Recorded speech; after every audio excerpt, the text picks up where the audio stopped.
Okay, let's dive into this. What if I told you that everything you're working so hard for, you're not actually pushing towards it? What if that future is already out there, actively pulling you in? Well, today we're going to unpack a concept called the TAN paradigm. And trust me, it might just flip how you think about your own life. So, first things first, let's ask a really basic question. Is time a one-way street? It seems like a no-brainer, right? Of course it is. But what if it isn't? What if that fundamental arrow of cause and effect isn't nearly as straight as we think? I mean, this is what we learned pretty much from day one. It's simple. The past happened, it's behind us. The future hasn't happened yet, it's in front of us. And we are standing right here in the present moment. It's logical, it's comfortable, it's how we make sense of everything. And boom, here's the main event, right on this slide. On the left, you've got the common view. The past creates the present, which in turn creates the future. We push forward. But look at the right. The TAN paradigm flips that completely. It says the future already exists, and it acts like a giant magnet, an attractor that is actively pulling the present towards it. All right, so before we go too far down the rabbit hole, let's get our feet back on the ground. Let's really look at this model we all know and live by every single day, the good old arrow of time. It's just a simple, logical chain of events, right? Step 1, stuff happened. All the things you've ever done are in the books. Step 2, right now you're living with the results of that stuff. And step 3, whatever you do now in this moment is what's going to decide what happens next. It's cause and effect, nice and neat in a straight line. And this is exactly why it feels like we have to hustle so hard, isn't it? It's why we talk about grinding, about pushing that giant boulder up the hill to get to our goals. Because in this view of the world, if you stop pushing, well, the future just doesn't happen. You have to build it, brick by painful brick. Okay, now for the fun part. Let's take that whole pushing a boulder idea and just toss it out the window. What if all that effort is based on a completely wrong assumption? This is the core of the Tan-Carter paradigm. This idea of the future acting like a magnet. Now, the fancy scientific-sounding term for this is a retrocausal attractor field. Whoa. Let's break that down.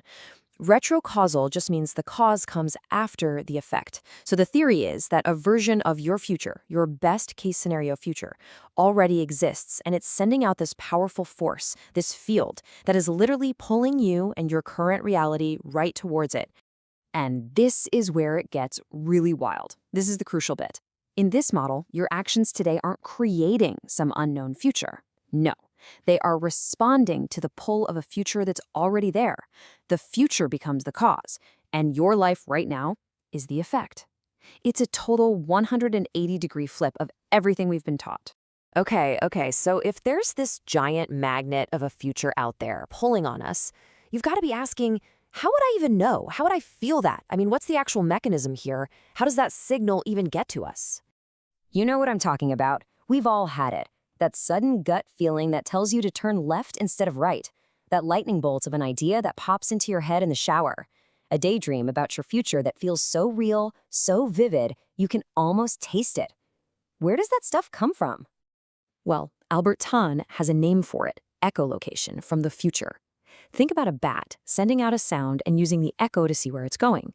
The idea here is that your future is sending these faint signals back through time to you. So that gut feeling, that's not random. It's information. It's data. So just think about that for a second. That sudden spark of intuition. It's not just some weird blip in your brain. According to this paradigm, it's a real communication. It's a faint echo, a little whisper from the version of you that you're on your way to becoming. So, if all this is true, what do we do with it? How does this actually change how we try to get things done? Well, it suggests a totally new strategy for how we take action in our lives. And here it is, side by side. The old way is all about pushing. It's about generating enough force to shove that boulder up a steep hill. But the Tan way?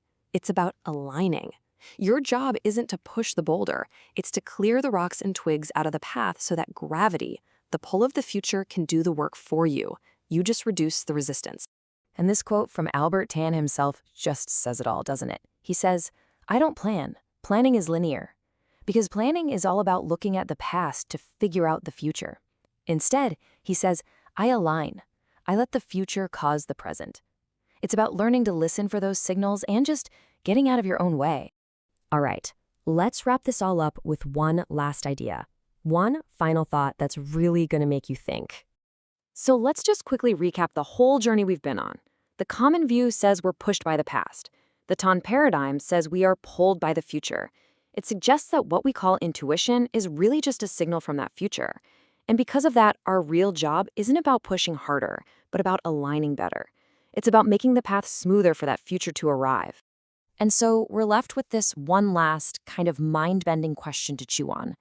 If your future is really out there, pulling you forward like a magnet, then are you truly making choices to create a new path? Or are you just remembering the path you were always meant to walk?